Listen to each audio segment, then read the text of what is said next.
He was quirky. He was funny, really funny.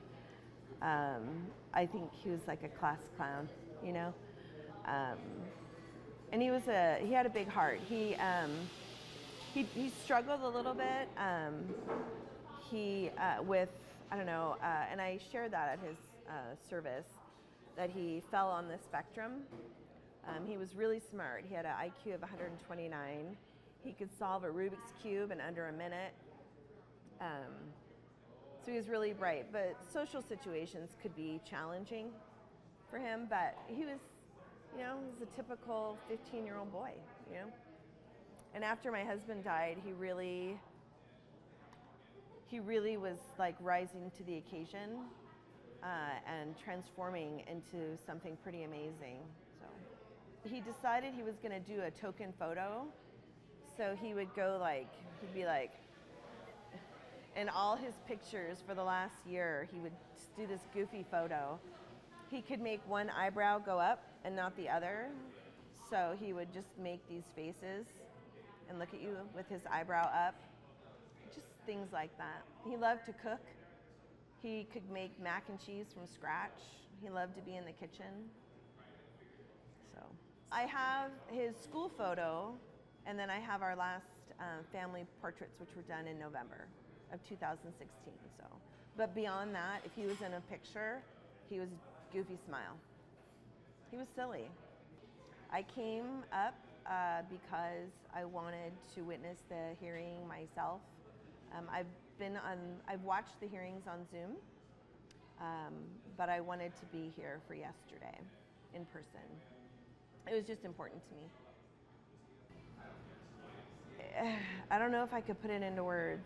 I think I don't know. It was bittersweet. I think I anticipated a flood of emotions, and I didn't have that. I think, I don't know. All I can tell you is that I was physically and emotionally drained at the end of yesterday, and I went back to my hotel and I thought, well, I'll just go take a nap, and I was really out for the rest of the day. So I think it's just been 4.5 years of waiting, and yesterday just maybe it kind of quelled something in me so that I could finally rest. It's been hard for a long time. The alternative would have been to sit through weeks of trial, which would have been really challenging emotionally for me. I went to the declination hearing, and that was really hard. There were pieces of testimony that were really hard to hear. And I had anticipated that was going to happen again, and I was getting myself prepared. I have a need to just, I don't know, I think it's odd to some people, but for me, for closure, I knew what they were going to have to show and the things that they were going to have to discuss, and I wanted to see it first because I don't want the public to see things that his own mother hasn't seen. Does that make sense? So I was getting ready emotionally for that, and so I'm really grateful that I don't have to sit through that. I think that's just how I cope in general. I can pull it together when I need to, and I thought, there's no reason for me to break down in front of everyone. If I'm going to do that, then I'll do that in my own space. By all means, it is no indication of me not having emotion about it, because I was carrying a lot of that with me yesterday. And I think there was a few times that I closed my eyes just because it's just breathe, breathe through it and be present, because it's really easy to, I don't know, it would have been easy for me to scream or yell, but I want to maintain a sense of decorum for myself, but also I'm a representative of my son, and so it's important to me. I've sat in the courtroom probably more than a handful of times with him, so it's not. I do look forward to the day when we can have our impact statements, because if you notice, when he comes in through the courtroom, he's always looking down, so he doesn't ever catch the eye of anybody. And I'm sure there's a reason for that, and I just look forward to my day to kind of address him and just make sure he knows what this has done to me and to my family. I've been thinking about it for 4 years, 4.5 years. So who knows what will come out in the end. I do think I'll write it out first so that if I lose, I don't want to lose track, and I always want to be well-spoken. And yeah, I've spent a lot of time thinking about it. You know, the boy who left was just barely 15, and he would be 19 now, right? So I don't know. I often wonder what he would be thinking. I often wonder what my husband would be thinking. You know how. So I don't know. I hope that he would be happy that I stuck with it, you know, and that I showed up for him every time. I'm sure they're very proud of you. You know, people say that, and I hope it's true. But you know, like I said, you just don't know. I don't know what my husband would have thought about all of this. I don't know how he would have. I know he would have been devastated equally, but everybody grieves so differently that I don't know how he would have impacted him. So it sure has been challenging doing this alone. I mean, I have so many amazing friends here, and I got so much support yesterday from people that I have known through work or people who I've known in the community, and it was super helpful just to hear such words of support, you know. Unfortunately, the one that I just wish I could have walked in that room with my husband by my side, you know. I'm the only one that doesn't have a partner, so it's just been really just hard. So, well, I have an amazing daughter who is smart, and she's so mature and she's just amazing. I mean, our processes, our grief is different. You know, how we manage things are different, and I don't know what I would do if it was. You know, if I didn't have her, I don't know what I would do. She's just an amazing human being. So I lean on her, and then obviously I've gone through a whole bunch of therapy, and this year's been really, really hard. And so I don't know why this year's been hard, but it has been. So this was a good way to start 2022 for sure, you know. So because one part of this is done, you know. I don't have to have no more hearings, no more motions to continue, no more motions on anything, you know. It's done. He said he was guilty, and this piece is finished, and that's a relief, because that's what we've been waiting for so long. Well, we had things going on Monday. Monday was to start pretrial motions, and it was really slow, and nothing was happening, and so all I got was word that it might happen. And so when I came here, I wasn't sure if that was what he was going to do or not.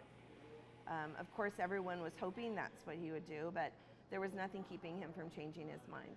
So I wanted to be here if it happened, so that I could hear it for my own ears. You know, that was not a Zoom-worthy hearing for me. It seems like an obvious resolution to me. I think the biggest question is why. All the other questions have been answered, so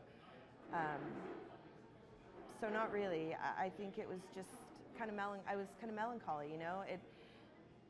It could have gone either way. I'm grateful that he made that decision. I think a lot of things are going to stay with me. I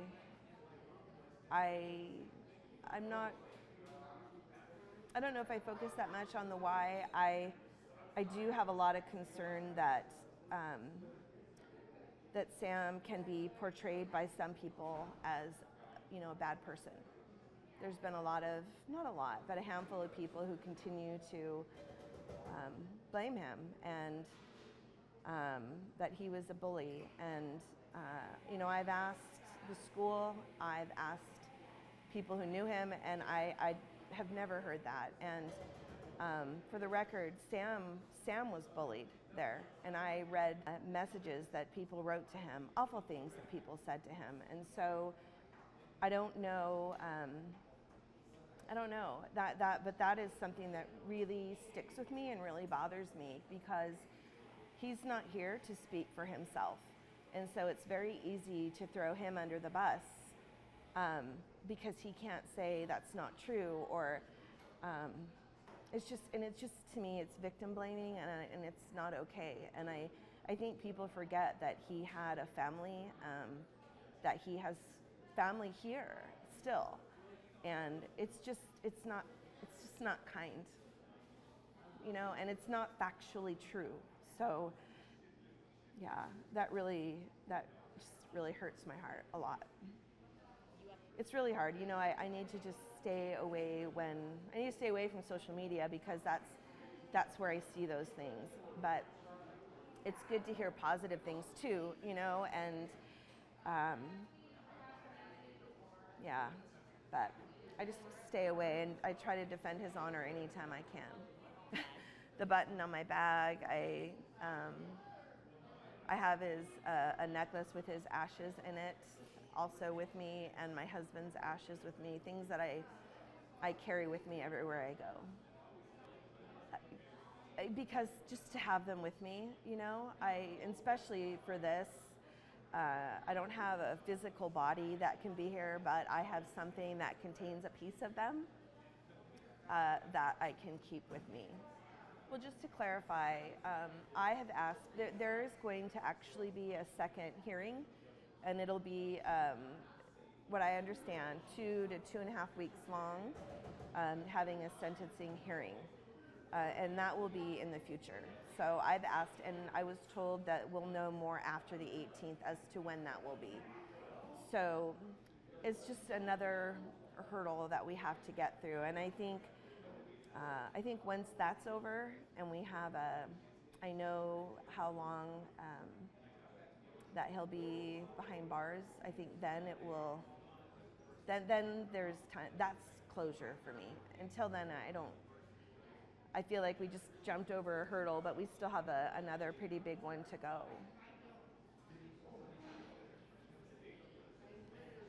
That's a hard question. I would like him to have the maximum sentence possible. He didn't just he took Sam, but he took Sam in a really brutal way. He could have just shot him once and Sam might have survived, but he made a different choice, and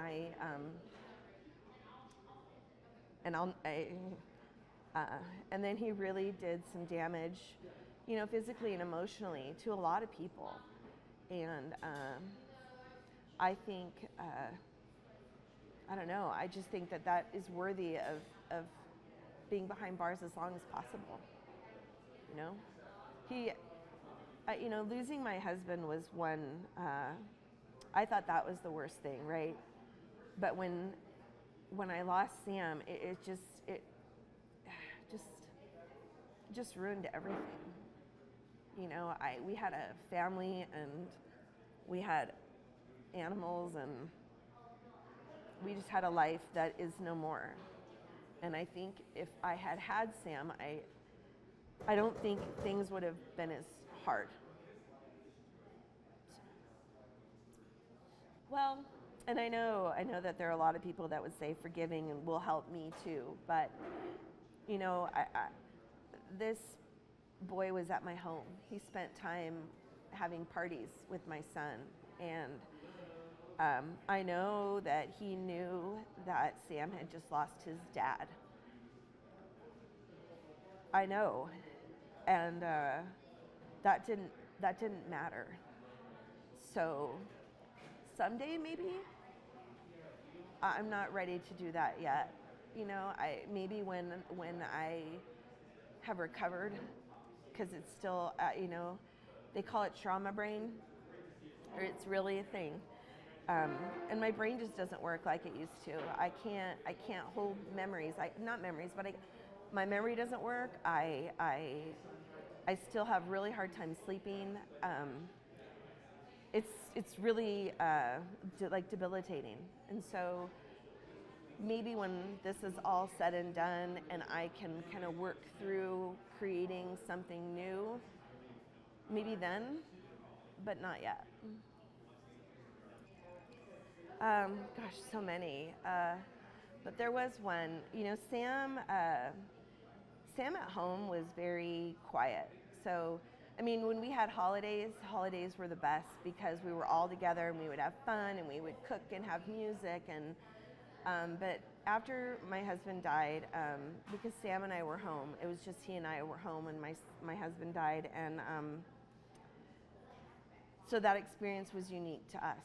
And he knew how hard I was struggling, and we had gone home because that's where Scott and I had grown up, and we were having a service for Scott there. And I was driving in the car, and I had my great nephew in the back and Sam in the back, and they were talking about my great nephew's dad, and they were talking about dads, and I was sitting in the front seat tearing up. But I never liked, I don't know, I just don't like to show it, right? But when we got there,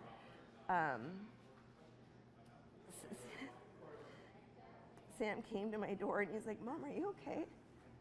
And I was like, wow. So he was like watching and paying attention. And he stopped and he gave me a really big hug, which it wasn't uncommon, but that was like, he picked up on that and he knew. And I think I will remember that forever, because it was a moment that I really needed it, and that he was intuitive enough to see it and reach out to me, and it was huge. And that was in July, so it was maybe a month after Scott had passed away. So it was, I don't think I'll ever forget that. That was a good moment.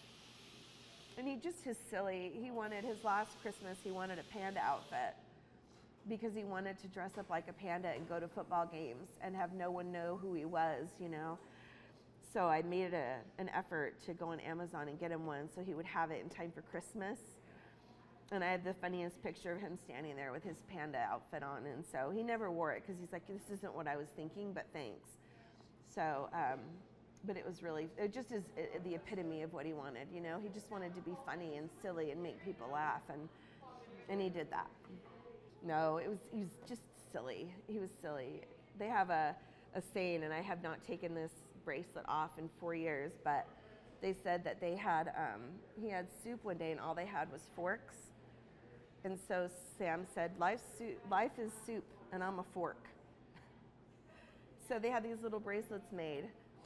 So I don't take it off. The lady who made it is local, and it was just a generous thing that she did by making it for us. So one of his friends even has a tattoo of a fork for him. So, and that was just how he was, quirky.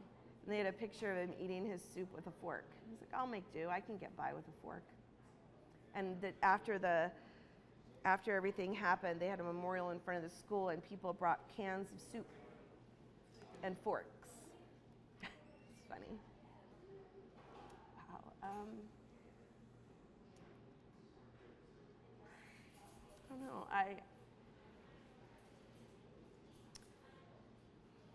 I think I would just hope that how I have handled this would have made him proud. That's all, really. I just hope he'd be proud and feel like I didn't let him down, that I showed up every time. I haven't missed one hearing, I don't think. Even from far away, and I just, and I would want to tell him I love him, of course, and I would really like to, that's it. I would just tell him I love him, that I hope I did right by him.